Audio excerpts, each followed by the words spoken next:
یکی از علما را شنیدم، یک چند روزه است، یک سخنرانی میکرد، از علمای دیوبند هست.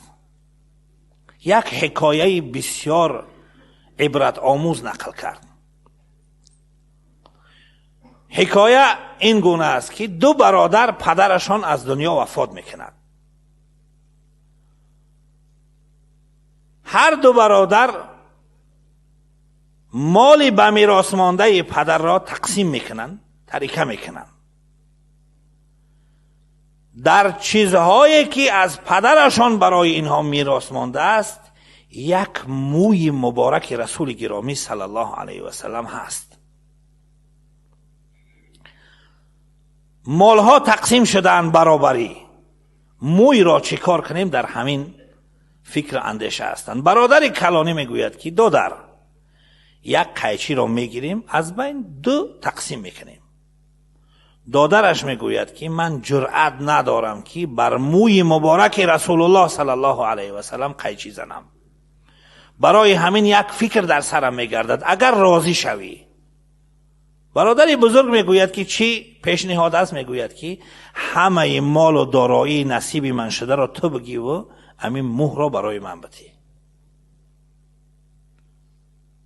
برادر کلانش قبول میکند، مهر را میگیرد، روزانه مهر مبارک را بوسه میکند و مشغول صلوات فرستادن بر رسول الله صلی الله علیه و سلم هست.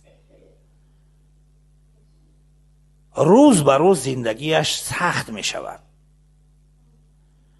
حتما زندگی وقتی که سخت شد، اولین تیر ملامت از داخل خانه به سرت می آید، از زن و فرزندها. چی در داشتی که مال و ثروت به او را دادی؟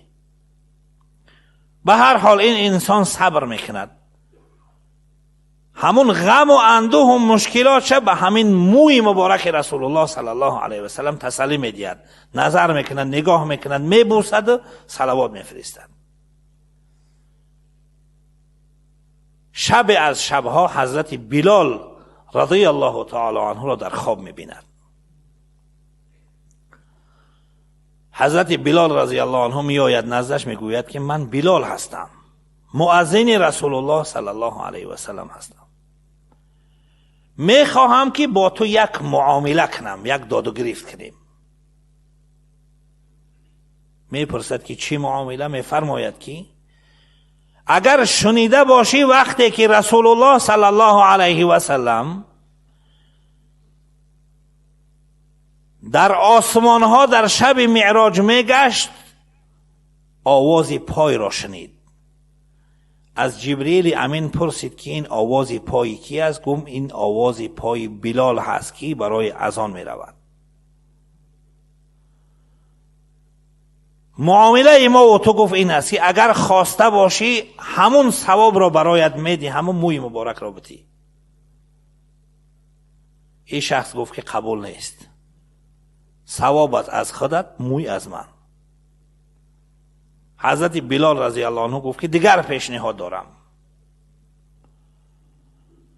همون سختی های را که در مکه من میکشیدم، در صحرای گرم مکه، در بالای ریگ های تفسان مکه، در بالای شکمم سنگ میماندن و من احد میگفتم، همون اجر و پاداش را میدیم، موی مبارک را بدی.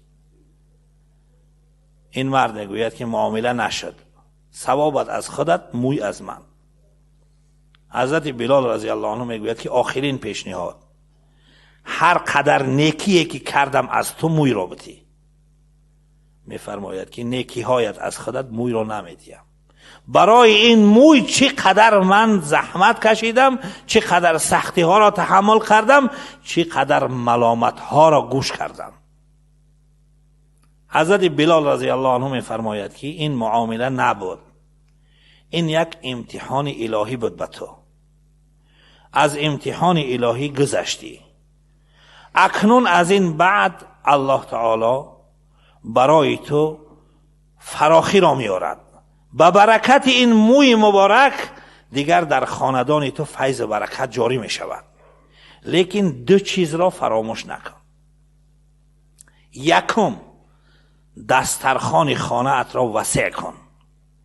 وقتی که دسترخوان را هموار کردی، دسترخوان خرد هموار نکن، دسترخوان کلان هموار کن.